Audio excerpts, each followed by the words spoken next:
Today I'm going to harp on brake fluid, particularly the lack of brake fluid changes that should be done on these old cars. Not only old cars, but new cars. Every 2 years, this brake fluid should be flushed out of the system and new brake fluid put in. Now, why am I harping on this today? Because I got this car and I just had to replace all the brakes. We're talking rotors, calipers, pads, everything. You want to know how much that costs? Just start adding that up and you'll understand why I get on my high horse when it comes to brake fluid. Now, brake fluid will absorb moisture. That's the problem. It absorbs moisture over time, and that moisture gets down into the calipers and causes them to rust and seize. And when the caliper piston seizes, the brake rotors overheat and the pads wear out.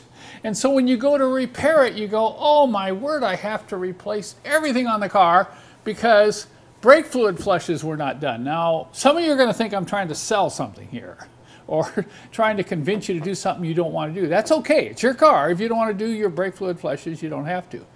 But over the years, I've developed probably the easiest way to do this, and that's using a pressure brake bleeder that you see here and our capture tank, which allows you to capture the fluid as it comes out of the caliper and actually watch when it changes color so that you absolutely know you flush enough through. So between these two items here and, of course, using the correct, not the cheap, but the correct DOT4 brake fluid, you can do this yourself. And I'm actually going to do this later today. I can do the whole flushing system on this car right here without any help at all. And what I'm going to do is I'm going to do a complete video on using this pressure bleeder tank, and I will include that video as an extra along with my written instructions on how to do brake fluid flushes. Come on, don't neglect to change your brake fluid every 2 years.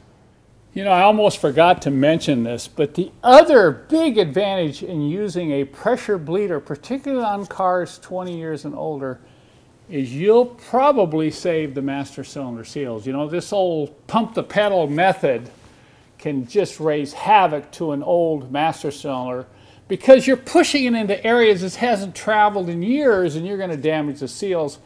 So if you got an old car and you're going to do a brake fluid flush, don't use the old pump pedal method.